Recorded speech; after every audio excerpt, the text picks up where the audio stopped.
வணக்கம். Welcome to Sai Pathashala. இது இறை வாழ்த்து திருவாசகத்திலேருந்து ஒரு பாடல் பார்க்கலாம். சோதியாய் தோன்றும் உருவமே அருவாம், ஒருவனே சொல்லுதற்கு அரிய, ஆதியே நடுவே அந்தமே பந்தம், அறுக்கும் மா கடலே ஆண் அறுக்கும் ஆனந்தமா கடலே, தீதியிலா நன்மை திருவருள் குன்றே, திருப்பெருந்துறை உரை சிவனே, யாது நீ போவது ஓர் வகை அருளாய் வந்து நின் இடை அடி தந்தே. இது எழுதினது மாணிக்கவாசகர்.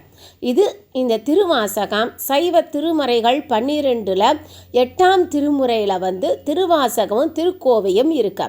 திருவாசகம் கல் நெஞ்சையும் கசிந்துருக செய்யும். அதனால் என்ன சொல்லுவோன்னா, திருவாசகத்திற்கு உருகார், ஒரு வாசகத்திற்கும் உருகார் அப்படிங்கிற தொடர் சொல்லலாயிற்று. இந்த பாடல் தில்லையில் மாணிக்கவாசகர் எழுதிய கோயில் திருப்பதிகம் அதில் இருக்கு. தேங்க்யூ.